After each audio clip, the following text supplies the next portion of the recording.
नमस्कार दोस्तों। आज मास्टर क्लास पार्ट 3 में देखेंगे कि आज क्या जानेंगे इंट्रो आईपीओ क्या होता है। ठीक है, मास्टर क्लास का पार्ट 3। ठीक है, देखिए क्या होता है। शेयर मार्केट में आपने अक्सर सुना होगा कि इस कंपनी का आईपीओ आ रहा है, उस कंपनी के आईपीओ में भारी भीड़ लगी हुई है। लेकिन क्या आपने कभी रुक कर सोचा है 5-10 मिनट आखिर यह आईपीओ क्या होता है, कंपनी इसे क्यों लेकर आती है और हमें यानी आम इंसान को इससे क्या फ़ायदे हो सकते हैं। आज हम इस वीडियो में समझेंगे कि आईपीओ क्या होता है और इसका असली मतलब क्या है। ठीक है, पार्ट 1 कोर आइडिया। ठीक है, पार्ट 1 कोर आइडिया, कंपनी को आईपीओ क्यों लाना पड़ता है। ठीक है, पहला क्वेश्चन ये है कि कंपनी को आईपीओ क्यों लाना पड़ता है। देखिए, ये जो कोर आइडिया होता है ना, कोर आइडिया, थोड़ा इसको हम समझते हैं। मान लीजिए आपका कोई एक छोटा सा बिजनेस है। ठीक है, बिजनेस को धीरे धीरे बड़ा हो रहा है। अब बिजनेस के लिए आपको अलग अलग फ्रेंचाइजीज ओपन करने हैं। ठीक है, फ्रेंचाइजीज ओपन करने अलग आपको एफर्ट डालना होगा। ठीक है, एडवर्टाइजमेंट करना पड़ेगा, तो उसके लिए आपको पैसा चाहिए।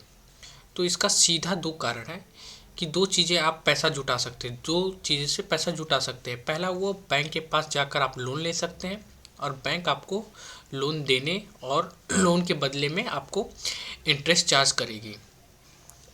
दूसरा क्या है, दूसरा ऑप्शन ये होता है कि आप इसको पब्लिक के बीच में लेके जाएं, यानी हम पैसे पब्लिक से उठाएं और इससे हम इंटरेस्ट नहीं देंगे, लेकिन अपनी कंपनी का एक छोटा सा हिस्सेदारी उनको बनाएंगे। हमें उन लोगों को देनी पड़ेगी जिसे हम आईपीओ इसे आईपीओ कहते हैं। ठीक है, आईपीओ होता क्या है।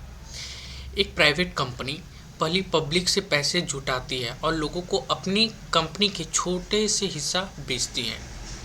आईपीओ के बाद कोई भी आम व्यक्ति आप या उससे कंपनी के शेयरों होल्ड बना सकते हैं। ठीक है, जब कंपनी प्राइवेट में पब्लिक बनती है तो हम आईपीओ लाते हैं।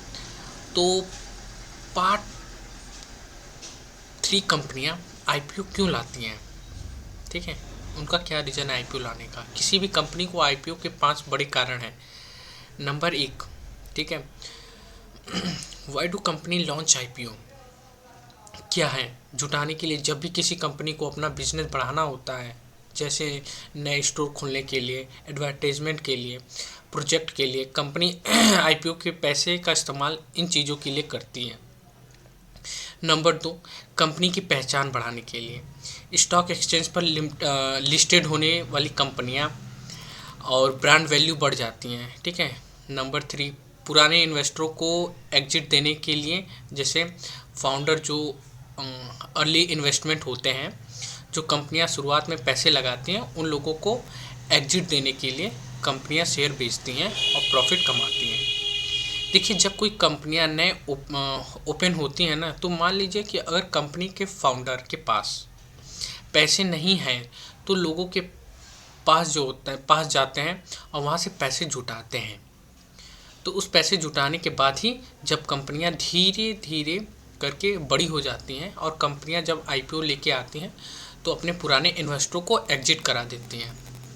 नहीं, जो शुरुआत में जिन्होंने पैसे लगाए थे वह लोग यहाँ से पैसे बना के निकलते हैं और वो लोग अपने शेयरों को बेचते हैं, क्योंकि उन्होंने शुरुआत में दांव खेलना था।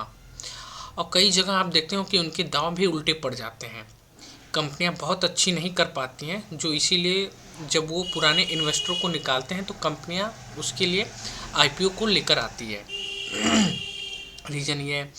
और अप्लाई को रिवार्ड देने के लिए देखिए, बहुत सारी कंपनियां क्या करती हैं, शुरुआत में अगर बहुत अच्छी सैलरी नहीं दे पाती हैं तो कंपनी के कई शॉप के जरिए कुछ शेयर देती रहती हैं। यानी कुछ फंक्शन जैसे दीपावली हो गया, कुछ होली हो गया, या इससे बड़े फंक्शन हैं, कंपनियों की कोई एनुअल फंक्शन है जहाँ पे कंपनियां क्या करती हैं, अपने जो खास एम्प्लॉय होती हैं, यानी जो एम्प्लॉय उनके साथ शुरू से हैं, तो उनको कुछ ईसॉप यानी कुछ शेयर देती रहती हैं। तो ईसॉप के जो शेयर होते हैं वो आईपीओ में बेचने की अनुमति मिल जाती है। जिससे पुराने एम्प्लॉय भी है यहाँ पैसा बना सकते हैं। ठीक है, ट्रांसपेरेंसी बढ़ाने के लिए देखिए, पब्लिक कंपनियां बनने के बाद कंपनी क्या करती हैं, हर 3 महीने में अपने फाइनेंस रिपोर्ट को देती है, जिसे देखकर लोग उसके फाइनेंशियल को पढ़ते हैं और कंपनी क्या करती है, कंपनी में क्या अच्छा हो रहा है या क्या ख़राब हो रहा है, कंपनी को ग्रो हो रहा है कि नहीं हो रहा है। यह प्राइवेट कंपनियां को ज़रूर नहीं है कि उसके फाइनेंशियल रिपोर्ट आपको लोग को पब्लिक मिल जाए। ठीक है, how does the IPO process work, IPO का क्या प्रोसेस होता है, क्या इसको आम इंसान लगा सकते हैं कि नहीं लगा सकते हैं। देखिए, प्रोसेस में अगर मैं बता दूं प्रोसेस कैसे पता चलता है, पहले कंपनियां डिसाइड करती हैं कि उसे आईपीओ वो लाना चाहिए कि नहीं लाना चाहिए। आईपीओ क्यों लाना चाहिए, क्योंकि उसे पैसों की ज़रूरत होती है, तो इसीलिए वह आईपीओ के लिए जाती हैं। उसके बाद वह क्या करती हैं, इन्वेस्टमेंट बैंकर्स सेलेक्ट करती हैं। ठीक है, एक्सपर्ट लोग से आईपीओ की प्राइस को सेलेक्ट करते हैं, उसके पेपर वर्क संभालते हैं, फिर उसके बाद वह सेबी में अप्रूव करते हैं। तो सेबी उसको चेक करती है, सुनिश्चित करती है कि कंपनी जेन्युइन है कि नहीं है, कंपनी में जो रिपोर्ट यहाँ से पेश की गई है ये सारी रिपोर्ट बराबर है, कुछ गड़बड़ी तो नहीं है। फिर उसके बाद ये DRHP फाइनेंस होती हैं। फिर DRHP एक डिजिटल डॉक्यूमेंट होता है। ठीक है,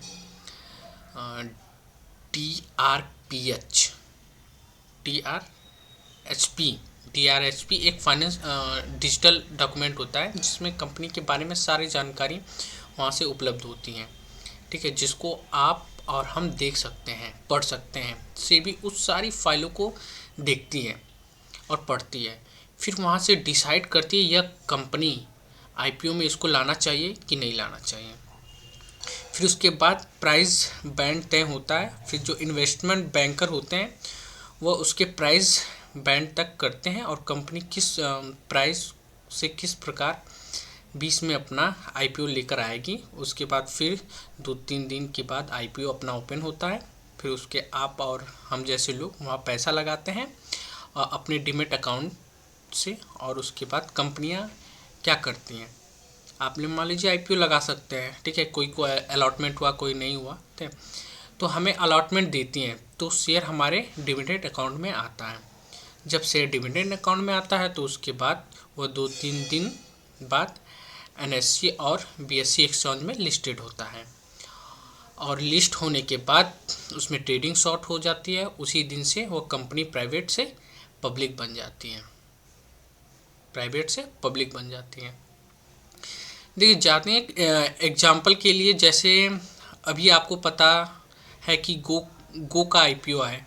ठीक है, गो का आईपीओ आने के बाद लोगों में वहाँ पे इन्वेस्टमेंट किया, लोगों ने आईपीओ में अप्लाई किया तो उनका अलॉटमेंट मिला और उसके बाद शेयर की खरीदा फरोख्त चालू हो, यानी सेल बाय वहाँ चालू हो गया। तो वहाँ पे कंपनी क्या हुई, कंपनी को पैसे मिल गए, ये सोचने वाली बात है। और हम लोगों को शेयर मिल गए, उस शेयर को हम यहाँ पे डेली ट्रेडिंग में कर सकते हैं। जैसे फ्यूचर ऑप्शन में कर सकते हैं वैसे भी यहाँ पे भी कर सकते हैं। प्लस उसको हम लॉन्ग टर्म इन्वेस्टमेंट के लिए भी होल्ड कर सकते हैं। आपको फंडामेंटल सारा रिसर्च पढ़ना पड़ेगा। ठीक है, और इन्वेस्टमेंट के लिए बेनिफिट और रिस्क क्या होता है, बेनिफिट ऑफ रिस्क इन्वेस्टमेंट। देखिए, ज़रूरी नहीं है कि हर आईपीओ जो होता है ना बहुत ही रिस्की हो। ठीक है, पैसा आपका ग्रो करे। बहुत सारी कंपनियां जिनकी फाइनेंस ख़राब होती हैं वो आईपीओ आने के बाद उसके शेयर प्राइस और गिरने लगते हैं। जैसे अपने पेटीएम का एग्जांपल देख लो, 50 से 60% गिर गया। ठीक है, बहुत सारी कंपनियां होती हैं जो आईपीओ लाती हैं वो तुरंत गिरने लगती हैं। ठीक है, कंपनियां वाकई कैसे काम करती हैं, क्योंकि स्टॉक मार्केट में आपकी सबसे मूल्यवान पूंजी ज्ञान है। तो इसीलिए DRHP को ज़रूर पढ़ें। और DRHP मैं आप लोग से बार बार कह रहा हूँ, DRHP को ज़रूर पढ़ें। और हमारी वीडियो पसंद आए तो वीडियो को लाइक और सब्सक्राइब करें। मिलते हैं नेक्स्ट वीडियो में। Thank you.